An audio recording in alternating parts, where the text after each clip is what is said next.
Good afternoon. Happy Friday. This is Shawn Labelle of the Dekker Hewett Group.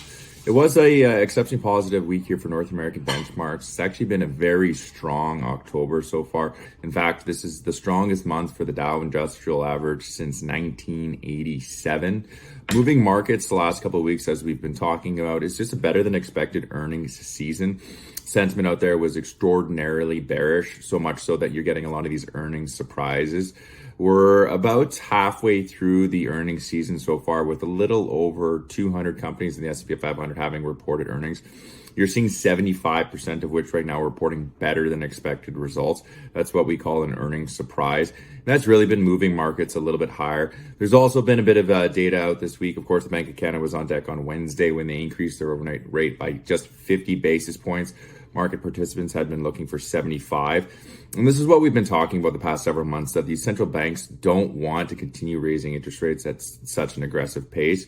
You're going to see them pivot sooner or later. And when they do, they will do so abruptly. We're just now starting to feel the effects of the initial rate hikes that we started back in March.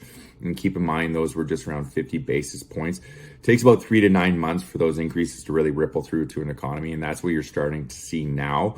So they're going to start slowing down with regards to those interest rate hikes, hopefully now in the next sort of quarter or two.